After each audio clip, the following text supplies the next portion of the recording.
Whispers before history, long before ink touched parchment, before kings scratched their laws into clay tablets, there were lives lived, voices carried by the wind, and stories etched only into memory.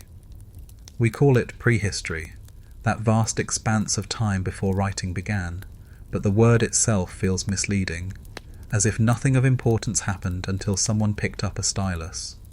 Yet across tens of thousands of years, human beings built shelters, carved idols, painted caves with starlit animals, and even organized themselves into groups far larger than mere hunting bands.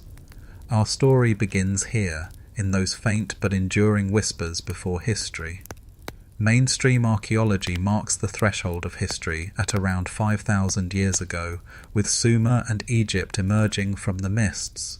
But if we follow the thread backward, we find something extraordinary. Humans identical to us in every way, living as early as 200,000 years ago, and by 50,000 years ago, leaving undeniable signs of creativity. The caves of Lascaux in France, daubed with ochre and charcoal some 17,000 years ago, preserve vast murals of animals that move in flickering torchlight. These paintings are not just art, they're a memory system, an archive of the world as it once was. And yet, alongside these triumphs, there are mysteries. On the Indonesian island of Sulawesi, archaeologists discovered hand stencils dating back over 40,000 years. Some fringe thinkers suggest these could be the signature of a society more complex than we've allowed ourselves to believe, one that perhaps organized rituals, tracked the stars, or encoded myth in images. Scholars still debate whether these were isolated bursts of genius or fragments of a larger, forgotten tradition. Consider also the ruins at Jericho, one of the world's oldest known cities. Archaeologists trace its roots back 11,000 years, well before the pyramids, when the ice A had only just given way to a warmer climate. Here we see a stone tower rising nearly 30 feet tall, an engineering feat for a supposedly simple Neolithic people. Was it a defensive wall, a monument aligned to the setting sun? No one is quite certain. But it stands as a reminder. When we think of early man, we should not imagine savagery in skins, but ingenuity in stone. And then there are the voices of myth themselves, reaching toward us from those earliest days.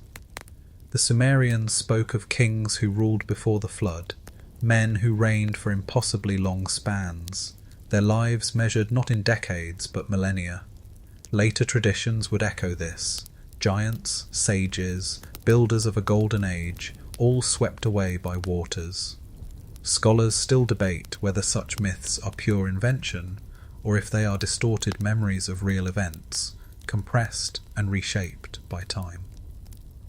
In this twilight before history, we also glimpse the strange. Scattered across continents, tiny figurines known as the Venus statues appear. Some are voluptuous, carved with exaggerated curves, others are faceless abstractions. Found in Europe, Siberia and beyond, they span thousands of years, yet they share a recognizable pattern. Were they fertility charms, goddess icons, or tokens exchanged in a web of communication stretching across prehistoric worlds? The answer eludes us. Every discovery from this era feels like the tip of an iceberg, a whisper from a civilization whose full story remains hidden beneath layers of earth and water. And as we walk into this forgotten world, we must keep one truth in mind. Civilization may not have begun with writing, but with memory, fragile, enduring, and sometimes drowned. Cities beneath the waves. If the whispers of prehistory survive in caves and figurines, then the next clues lie under the sea. For when the last ice age ended, around 12,000 years ago, the world was transformed. Vast sheets of ice melted, and oceans rose by more than 300 feet, swallowing coastlines that had sheltered humans for tens of millennia. Entire landscapes vanished. Today, nearly every great river valley, fertile cradles of early settlement, ends in a drowned shelf, hidden beneath the waves. Consider Doggerland, once a sweeping plain that connected Britain to continental Europe. 10,000 years ago, it was a lush homeland of forests, rivers, and herds of red deer. Families camped along its streams, hunters tracked animals through wetlands, and gatherers foraged its abundance. Then the sea advanced. Slowly at first, and then with a terrifying suddenness, as catastrophic surges swept across the land. By around 6000 BC, Doggerland was gone, buried under the North Sea. Today, fishermen haul up mammoth bones and fragments of human tools from the seabed, a reminder of a drowned world beneath the waves. Scholars still debate whether the people displaced from Doggerland carried their traditions into early Britain, shaping the culture that would one day raise Stonehenge. This pattern repeats worldwide. Off the coast of India, near Dwarka, divers have discovered walls, stone anchors, and geometric foundations deep underwater. Some fringe voices claim this could be the legendary city of Krishna, swallowed by the ocean as ancient texts describe. Mainstream archaeology urges caution, arguing the formations may be natural or from much later settlements. But the evidence suggests that humans, long before the Indus Valley civilization, were shaping the coastlines in ways we rarely imagined. In Japan, off Yonaguni Island, a great staircase of stone plunges into the blue deep.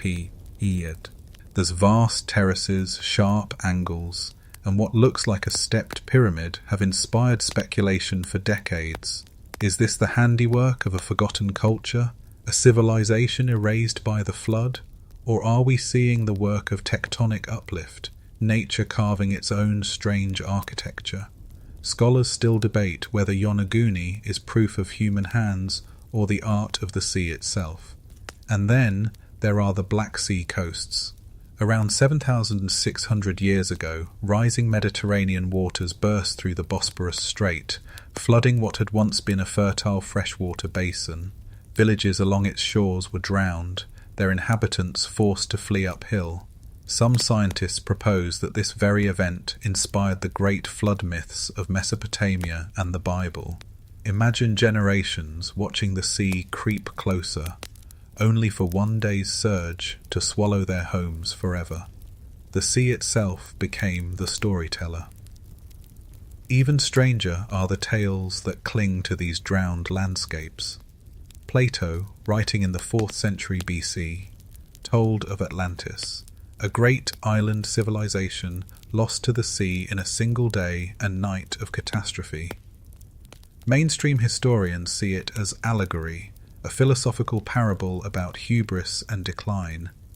Yet, when viewed alongside the real, drowned coastlines of the world, the myth feels less like fantasy and more like a distorted memory. Could Plato's story be an echo of ancient oral traditions passed down from survivors of the floods? Scholars still debate whether Atlantis was ever a place at all, or a timeless cautionary tale. Wherever we look, the waters conceal. From the Caribbean to the Aegean, from the coasts of Southeast Asia to the Gulf of Mexico, sonar scans reveal hints of structures, odd geometries, and terraces that suggest human shaping. Many await proper excavation, sealed away by depth and tide. Each one whispers the same question: how much of our earlier story lies not on the land, but beneath the waves? The cities that drowned are not just ruins, they are memory itself, locked away in saltwater archives. And as we trace their outlines, we begin to glimpse how fragile human settlements were against forces far greater than themselves. Stone that remembers. If seas can swallow cities, then stone, by contrast, endures. Across the continents, great blocks of rock rise from the earth, defying erosion and time itself, hinting at civilizations whose ambitions stretched far beyond mere survival. Stone remembers in ways that wood and flesh cannot, and in these monoliths we hear echoes of forgotten worlds. One of the most striking examples is Malta's megalithic temples. Some date back nearly 5,600 years, older than the pyramids of Giza. Built from massive limestone blocks, they form curving chambers aligned with the sun, their doorways and altars suggesting ritual purpose. Yet what makes them remarkable is their scale. The largest stones weigh upwards of 50 tons. How did a small island community, supposedly isolated and without advanced tools, organize such monumental labor? Scholars still debate whether these temples were part of a broader Mediterranean tradition, now mostly lost to the sea. On another continent, far from the shores of Europe, Peru's Sacsayhuaman fortress sprawls above Cusco. Its walls are composed of colossal stones, some weighing more than 100 tons, fitted together so precisely that a knife cannot slip between them. The mainstream explanation is that the Inca, with immense manpower and ingenuity, carved and shifted these blocks into place around the 15th century. But local legends suggest something older, that the fortress was built not by the Inca, but by a forgotten people who possessed knowledge long since vanished. Scholars still debate whether these cyclopean walls are entirely Inca in origin, or if they rest upon foundations far older. Quirky sites also dot the landscape, teasing us with puzzles. At Baalbek in Lebanon, the trilithon stones each weigh more than 800 tons, sitting as part of a Roman temple platform. Yet in a quarry nearby, an even larger monolith, over 1,000 tons, remains half-carved as if abandoned mid-project. Conventional archaeology attributes these to Roman engineering at its most ambitious. Fringe thinkers argue the stones are remnants of a much earlier civilization, whose techniques have been forgotten. The debate remains unresolved, but the stones themselves persist, silent witnesses. Closer to myth, there are the Moai statues of Easter Island, carved centuries ago by the Rapa Nui people. These towering figures stare inland, guardians of memory. What many forget is that most of these statues are buried to their shoulders, their full bodies hidden beneath centuries of soil. The stone itself preserves the story, an island once vibrant, its population stretching the limits of resources until collapse followed. Scholars still debate whether the fall of Rapa Nui was due to ecological strain, European arrival, or a more complex interplay of both. But the Moai endure, reminders of human will to leave a mark even in isolation. And then there is a deeper puzzle. Across cultures, stone monuments often align with the heavens. At Newgrange in Ireland, a stone passage tomb, built more than 5,000 years ago, channels the rising sun on the winter solstice, flooding the chamber with light for a few precious minutes each year. At Nabta Playa in Egypt's desert, stone circles track the stars, and of course Stonehenge itself marks the turning of seasons with uncanny precision. Scholars still debate whether these alignments were practical, agricultural calendars, or spiritual, binding human communities to cosmic rhythms. What seems certain is that stone became a bridge between earth and sky, memory and eternity. Why stone? Perhaps because stone survives the flood. Timber rots, flesh decays, and even metal corrodes. But stone stands against time. When waters rose and swept away villages, when fire consumed settlements, the monuments remained. They were the anchors of memory, hints to future generations that something had been here before. So when we trace these stones, from Malta to Peru, from Baalbek to Stonehenge, we are not only walking among ruins, we are walking among survivors. The earth has forgotten many chapters of its human story, but the stones, heavy, immovable and stubborn, remember. The flood, myth, echo. Stone remembers, but so too does story. For in every corner of the world, across cultures divided by oceans and time, there persists a hauntingly similar tale. Once, long ago, the earth was drowned by a great flood. Whether told beside campfires or inscribed on clay tablets, these myths carry striking echoes of one another. as if humanity's earliest memory was of water rising, swallowing, and reshaping the world. The Sumerians were among the first to set it down in writing. In the Epic of Gilgamesh, penned over 4,000 years ago, a man named Utnapishtim survives a world-destroying flood by building a massive boat, carrying his family, animals, and seeds of life itself. When the waters recede, he releases birds to find dry land. Centuries later, the Hebrew Bible would tell of Noah, a righteous man warned by God to build an ark before the deluge consumed all. The similarities are impossible to miss, and scholars still debate whether these stories share a common ancestor, or whether floods were so common in ancient Mesopotamia that they independently inspired parallel myths. But Mesopotamia is not alone. The Greeks told of Deucalion and Pyrrha, who survived Zeus's flood by casting stones behind them, which transformed into new people, seeding humanity anew. In Hindu tradition, Manu is warned by a fish, an avatar of the god Vishnu, that a flood will soon sweep the earth. He builds a boat, ties it to the fish, and survives the waters. In Native American traditions, from the Hopi to tribes of the Pacific Northwest, there are tales of a flood that covered the land, with survivors clinging to mountains or rafts. Even in China, stories of the Great Yu tell of epic floods that reshaped rivers and valleys, requiring divine or heroic intervention to tame. What is striking is not just the prevalence of flood stories, but their persistence. In island cultures, Acrode, SS Polynesia, where rising seas often erased shorelines, oral traditions preserved memories of drowned lands for centuries. In Australia, Aboriginal tales passed down for at least 7,000 years describe the sea-swallowing coastal plains, a time frame eerily consistent with geological evidence of post-Ice Age sea rise.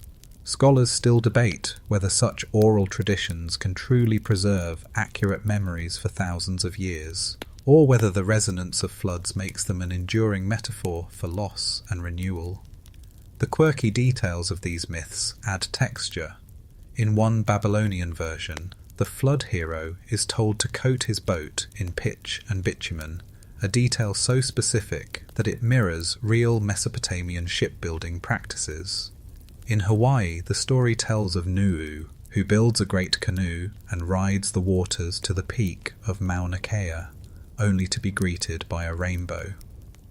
In Norse mythology, it is not water, but frost and melting that drowns the world, as the blood of the giant Ymir flows into a deluge. Such variations feel like local dialects of a shared human memory. The question remains, were these myths born purely from imagination, or do they recall real events? When we consider the dramatic sea level rise that ended the Ice Age, swallowing vast tracts of land, the parallels become haunting. Imagine families watching their coastline vanish over generations, the sea advancing not by inches, but by miles. To them, it may have felt like the end of the world. And when rare catastrophic surges, tsunamis triggered by earthquakes or collapsing glaciers, rushed inland, entire communities could vanish in a single day. Plato's Atlantis, introduced earlier, also belongs in this chorus of flood memory. Though couched as allegory, the idea of a once great civilization swallowed by the sea resonates precisely because it mirrors what so many communities actually lived through. Scholars still debate whether Atlantis was history disguised as philosophy, or philosophy disguised as history. But its staying power suggests that beneath the allegory there may lie a kernel of truth. Humanity's deepest fear is of forgetting, of being erased. Flood myths are not simply stories of destruction. They are also stories of survival, of beginnings. Each one ends not with silence, but with rebirth, a rainbow, a new humanity, a promise that memory endures even when the waters recede. Göbekli Tepe's puzzle. If myths and stones hint at forgotten ages, then Göbekli Tepe makes the whispers thunder. Rising from a hillside in southeastern Turkey, this site has stunned archaeologists since its excavation began in the 1990s. Buried deliberately beneath layers of earth, the complex reveals stone circles adorned with massive T-shaped pillars, some over 16 feet tall, weighing as much as 20 tons. What astonishes is not just their size, but their age, nearly 11,600 years old, built at the dawn of the Holocene when the last ice age had only just ended.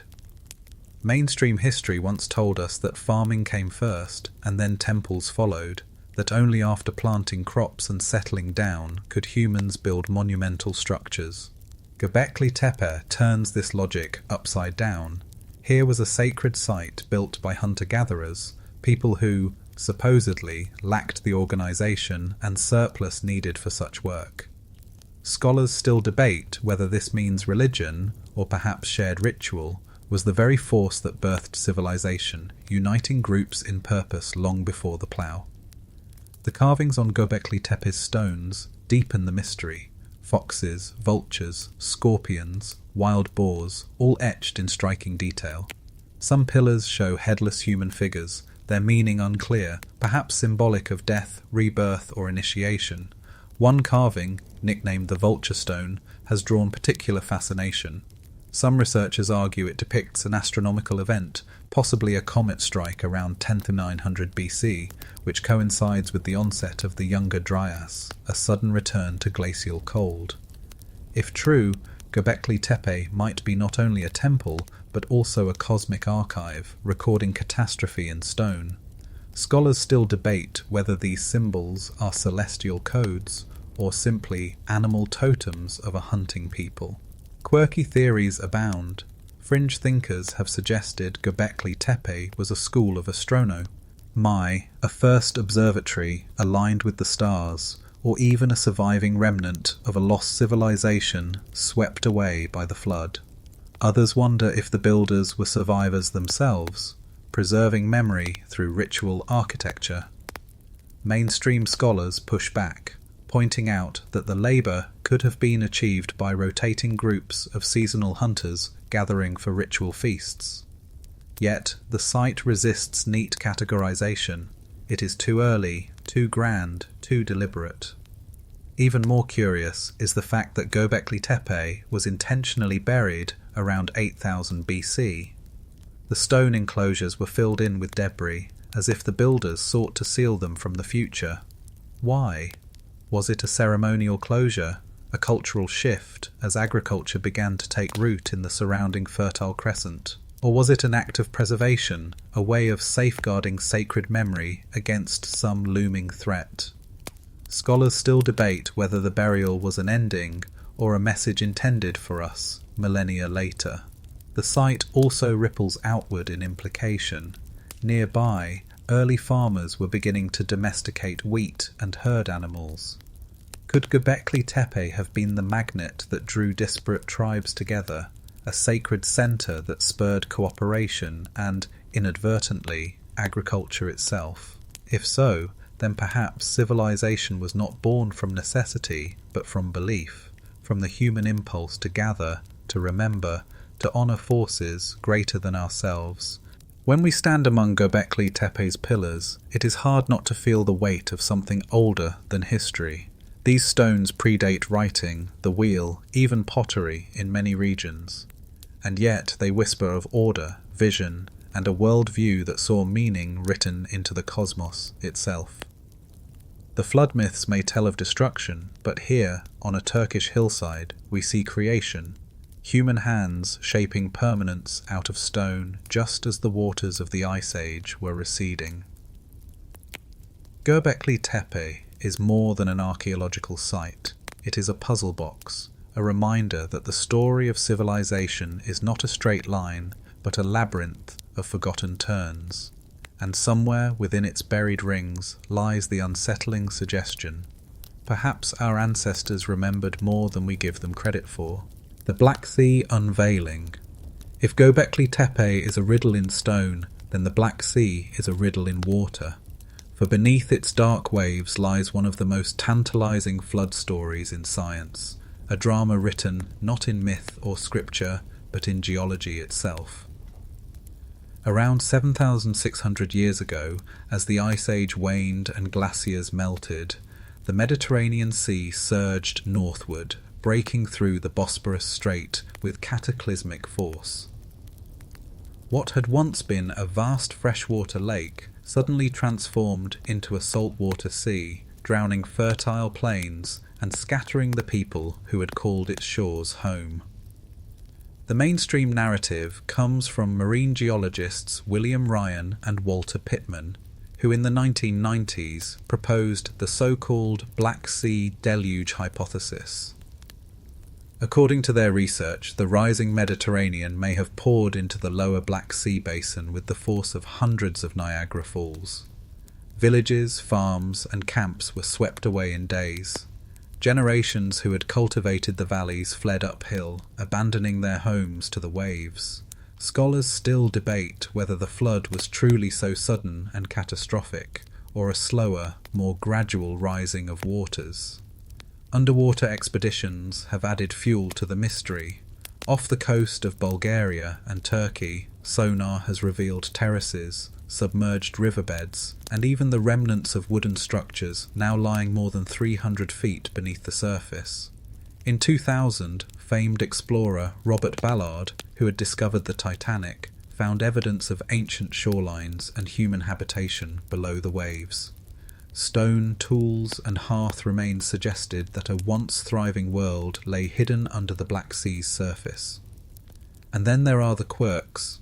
Unlike most seas, the Black Sea has an unusual chemistry. Below about 500 feet, its waters are almost entirely anoxic, devoid of oxygen.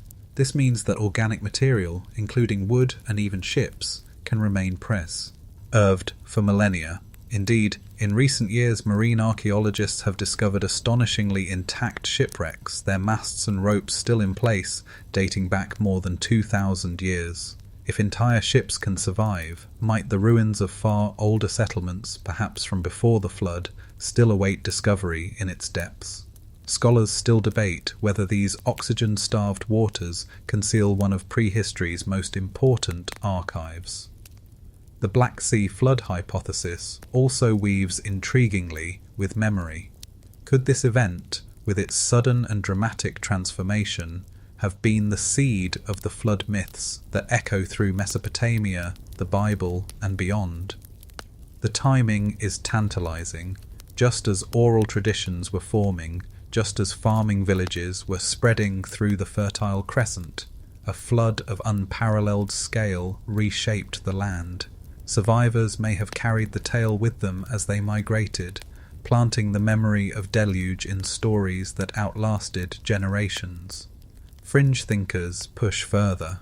Some argue that the Black Sea was not just any lake, but the heartland of an advanced forgotten culture, a place of proto-civilization, drowned so completely that its memory lingered only in legend.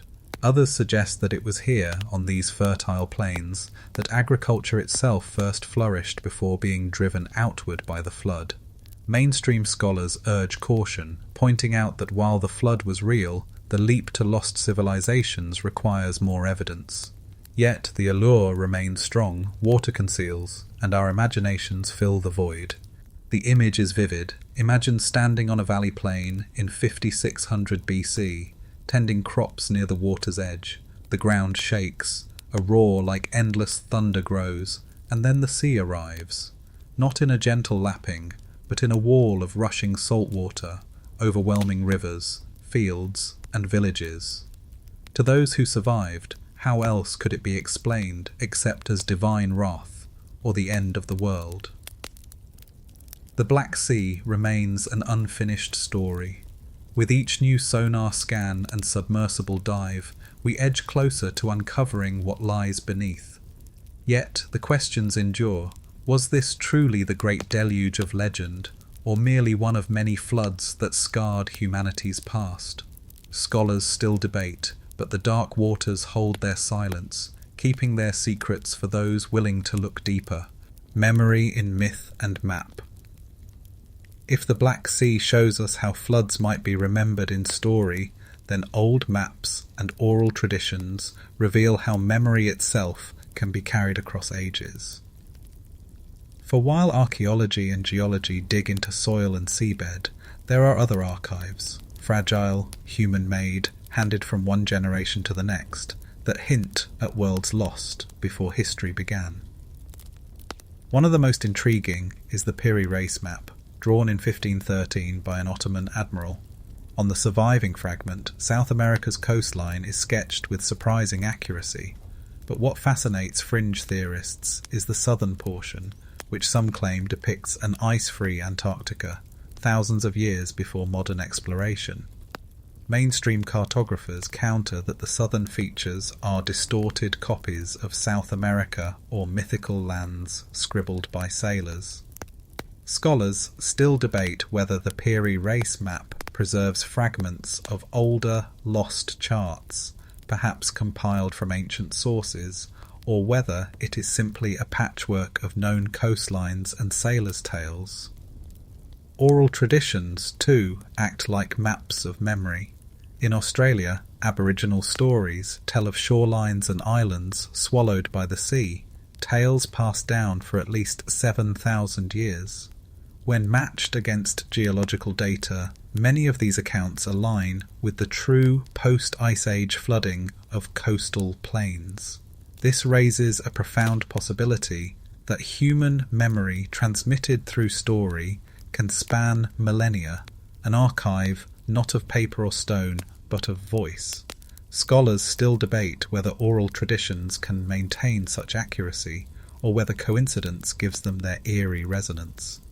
The Pacific Islands offer similar echoes. Polynesian navigators carried chants and star maps that encoded entire oceanic voyages. Legends spoke of lands now submerged, coral atolls that were once fertile islands. Even in myth, navigation preserved geography, and in the Erica's the Hopi and Maya remembered cycles of world destruction and renewal, sometimes by water, sometimes by fire. Though cloaked in symbolism, these myths function as cultural cartography, orienting people not just in space, but in time. Quirky cases abound.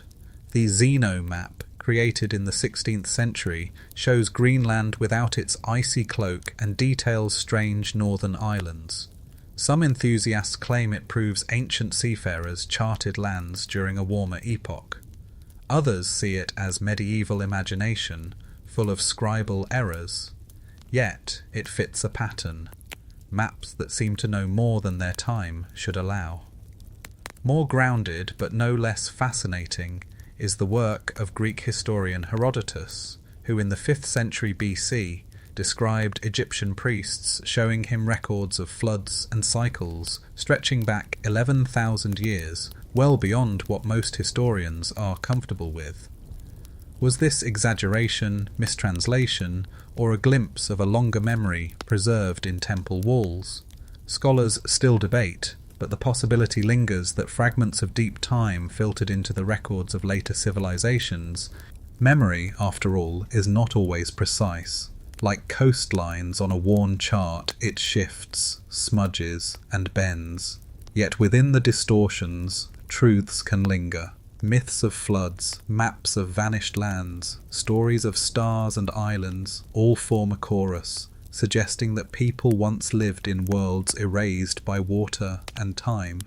These memories may not be perfect, but they remind us of something vital, that even when stone and city fall, humans carry history in the most fragile vessel of all, the mind. And when those memories are drawn, sung, or carved, they take on lives of their own. Some become myths of gods and heroes. Others become maps of coastlines no one should have known. Each one is a reminder. Humanity is older and perhaps more enduring than we dare believe. Legacy of the drowned. The floods receded, the waters calmed, but their legacy did not vanish. Across the world, in scattered valleys and windswept plains, survivors carried more than tools and seeds with them. They carried memory of drowned lands, of shattered homes, of gods who punished with water. That legacy shaped not only myth, but culture itself. In Mesopotamia, the cradle of writing and kingship, flood stories became a foundation for cosmic order. To remember the deluge was to remember humanity's place, small, vulnerable, dependent on divine favour. The Epic of Gilgamesh was not simply entertainment, but a warning, and in the Hebrew Bible, the covenant after Noah's flood established a framework of morality, a vision of justice bound to divine will. The waters became a metaphor as much as a memory. Civilization itself was cast as fragile, always one step away from drowning. But the legacy ran deeper still. In practical ways, floods reshaped human choices. Villages relocated to higher ground, riverbanks became sacred, and water management became the hallmark of civilization. Egypt's annual Nile flood was reimagined not as terror, but as blessing, a controlled, life-giving rhythm. In China, the myth of the Great Yu celebrated mastery over floods, turning catastrophe into triumph. To control water was to control destiny. Scholars still debate whether these shifts were purely environmental or whether echoes of prehistoric floods drove humans to build the dams, levees, and canals that sustained empires. Quirky remnants of drowned memory appear in unexpected places. In Ireland, local legends speak of the city of Is, swallowed by the sea, its church bells still tolling beneath the waves. In Wales, tales tell of Cantre'r Gwelod, another sunken kingdom. Such stories often cling to specific coastlines where rising seas indeed erased ancient fields. Were these pure folk lore or garbled recollections of landscapes that once lay dry? Scholars still debate whether these tales preserve real deep-time memory or whether every culture invents its own Atlantis. The drowned world also left its mark in symbols. In many traditions, the flood is not the end, but a threshold. After destruction comes renewal, after chaos comes order. The rainbow after Noah, the rebirth of humanity from stones in Greece, the planting of new crops on receding floodplains, each suggests that survival itself became sacred. Civilization, in this sense, was built not only on soil and stone, but on trauma. It was the memory of drowning that taught us the value of dry land. Even today, the echoes persist. Archaeologists diving into submerged sites speak of finding hearths and tools as if left yesterday, sealed beneath silt. Indigenous elders recount flood tales that modern geology confirms with uncanny precision, and climate scientists warn us of seas rising once again, threatening coastlines where half the world's population now lives. The cycle seems eternal, memory of past floods shaping how we imagine future ones. The legacy of the drowned is not only what was lost, but what was carried forward. Survivors of Doggerland may have brought with them traditions that influenced Stonehenge. Farmers driven from the Black Sea may have seeded myths in Mesopotamia. Ritual centres like Göbekli Tepe may have encoded both the fear of flood and the hope of renewal. Each time a people lost their home, they rebuilt, not just in wood and clay, but in story. Stone, myth, map, and memory all converge on this truth. Before history began, there were civilizations, perhaps not like ours, but no less real. They fished, they farmed, they built, and they remembered. The waters took their lands, but not their voices, and in those voices, carried across millennia, disguised as fable, etched in we still hear them. Conclusion. From the Ice Age to the rise of the first cities, humanity has been shadowed by water. Seas have risen, rivers have burst, and floods have rewritten the map of the world again and again. In their wake, we built temples to the stars, carved myths of survival, and traced coastlines into memory. The civilizations that drowned are not lost entirely. They live on in the stones we still walk among, in the stories we still tell. and in the anxieties that haunt us as seas rise once more. Perhaps that is the greatest legacy of the Great Flood, the reminder that civilization is not permanent, that our cities, like those of Doggerland or Dwarka, may one day lie beneath the waves. Yet just as our ancestors carried their memory forward, so too will we, for though water may erase, humanity remembers,